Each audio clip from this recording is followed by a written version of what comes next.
Joining me. Thank you, audience. It's been a lovely evening. I know we've had some great discussions before this, so we'll also try and keep the pace that exciting and interesting. Aanan, I have to start with you, okay? Big award of the evening, Youth Icon of the Year to Yuvraj Singh. He did give a shout out to you also. There's a very interesting fact, ladies and gentlemen. Yuvraj Singh is an investor in Well-Versed. And I read a quote that he said when he invested, saying that he sees Well-Versed to maybe reach to the levels of Unilever. So, Aanan, our topic for today is ambition to action. Is that your ambition, to get Well-Versed to the level of Unilever, maybe beat that level? So actually, when I met Yuvraj, mostly when people come to him for investments, they talk about the brand, they talk about the product. And the first thing I said to him, when he asked me, what do you want to do? I told him that I want to maximize human health span. And he said, what does that mean? I said that the human body is biologically designed to live up to 120 years of age, and we are slowly poisoning ourselves with products so that our DNA slowly deteriorates. And we are capable of living up to 120 years of age. And people think you will be frail, will be old, but we have the capability to be in vigor as well. And I think that is what has impressed him, and that's where he saw the large ambition, I guess. Fantastic. So, a very important point, passion. Passion is important in any business that you do, and to bring out that passion. So that's a key learning, I'm sure, for the audience here. Prashant, coming to you. Again, earlier in the day, we heard from Ritesh Agarwal, and he was talking about how Oyo is getting bookings after bookings. It's just, people are traveling like crazy. I mean, they said revenge travel. I think I don't know what we would call this, but people are traveling. So quick question to you. Where is India traveling? What's the Christmas destination for everybody? Where are we going? Before I answer that question, I'd like to say that I actually don't believe in revenge travel. I think that this is the new way to live. Okay. Post-COVID, people have understood that how fragile the life is. And in the fragility, we must maximize the present, not the future. And the maximization of present actually takes you to a lot of travel. And this is my thought process, that this is new India, this is new world, for all we know. And in this new world, we are not living for the future as much as we are living for the present now. Coming to the main question, where are people traveling? It's all over the place, man. At Ease My Trip, our pre-pandemic numbers on a quarterly basis were about 900 crores. The maximum we did pre-pandemic was about 900 crores in a quarter. Right now, in the last quarter, we did almost 2,000 crores. Wow. So our numbers have doubled post-pandemic. And that's a testimony to the travel industry and where it is heading towards. I believe that, it's extremely hard to keep people in their homes these days, despite whatever the prices are going up with. Fantastic. That's a very great number and a great insight on that. I'll come to you, Saurabh. So, one thing that I want to talk to you about as being an entrepreneur and as kind of an inspiration to people out there. So, you started nobroker.com. The idea was to move what we say real estate, brokerage online.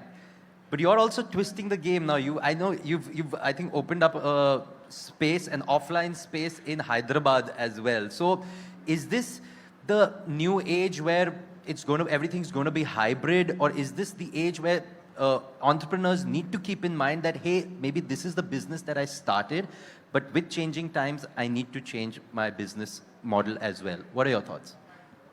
So, the offline center which we opened in Hyderabad is actually an interiors experience center. It's not for real estate as such. So we started No Broker because we fundamentally believe that the customers are paying very high amount of money as brokerage, while the service which they are getting is actually not commensurate to that. So the entire started from my experience. For example, I was in Mumbai that time. I paid very high amount of brokerage and had a really poor experience. So that's how it started. So I think we still believe in that. I'm sure most of us here would agree with you on that. And I mean, I'm not even going to get to the rent, because that is, I don't know, we'll spend the rest of the night with people's complaints. Go on. So I don't know if people know, but the amount of brokerage that is paid every year in India for real estate transactions is actually 1,40,000 crores. Wow. That's the amount of money that is paid as brokerage every year. It's not rental or it's just the brokerage.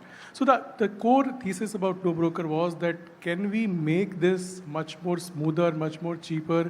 Can people do it directly? So I think that is what we still stand on. So we do roughly 50 to 55,000 rental transactions every month, 6,000 houses we sell every month.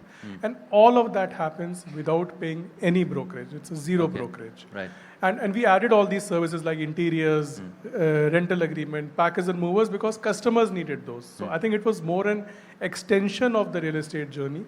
Absolutely. The important point I'll take away from that is listening to your customer, because that's if your customer is wanting something and it's an extension, it's a forward integration or backward integration, that will definitely absolutely. I think any company that stops listening to the customers can't innovate. Okay. Aanan, a quick question. With Wellversed, the space that you're in, it's gaining a lot of traction. We're seeing more and more companies come in. We're seeing more and more solutions come in. Your advice to people out there on how do you maintain your space in that ever-expanding space? How do you maintain your foothold, your mark there? So just a little bit of context before I get into that. So Wellversed is essentially an accelerator operator for wellness brands. So what this means is that we invest in wellness brands and we centralize some part of their operations so that capital can go into brand building and repeat rate building and stuff like that, right? So essentially, there can be a lot of functional advice of how to stand out. Ethos obviously is one, right? Building great products, being obsessed about repeat rates. Obviously, all these functional advice are there. But when we essentially have one-to-one dialogue with founders, we talk about three things, right? One is your larger vision or larger ambition, right? Second is how much hope do you have to achieve that ambition? And the third is, are you able to emotionally recalibrate yourself on a daily basis? Do you have that stability to recalibrate to that vision and that hope on a daily basis? I think that's what the key is. Okay, great. Prashant, just can you give me maybe the top one or two learnings from the journey that you would give advice to the startups, SMEs? Well, we also started as a very small organization. We actually started as a mom and pop travel agency in year 2008.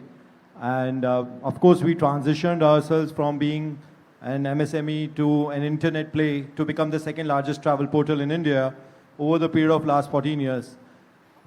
I believe that, for any entrepreneur who's beginning their journey, an understanding of technology is a must. And basically accepting it rather than denouncing it. I see a lot of SMEs, MSMEs basically not accepting the fact that the worlds are changing.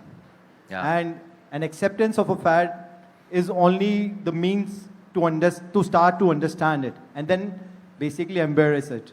I believe, and this is from the personal learning, I see a lot of I guess the important part is always that change is the only constant. As they say, the only thing that you have to be prepared for is to change. Saurabh, same question to you, just maybe your learnings from the journey.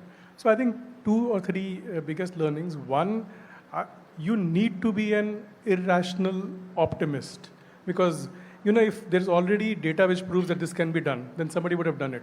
So I think you need to believe because there'll be lots of ups and downs which will come. So you need to be need to have that perseverance. Second, I think you need to unlearn a lot of things because what I've seen is I was outside in the real estate industry. I didn't know anything about the real estate industry. That's why I could say that it can be done without a brokerage. Any insider would have said कि नहीं broker के बिना तो नहीं हो सकता है. And I think thirdly is the team. Team is very critical.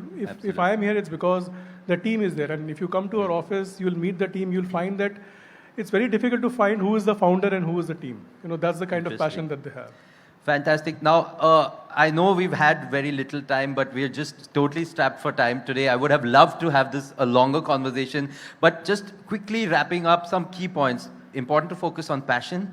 Change is the only constant. Remember the team, always stick to the team, and be ready to listen to your customer. Thank you so much, Saurabh. Thank you so much, Aanan. Thank you so much, Prashant, for being here today. Thank you so much. Thanks.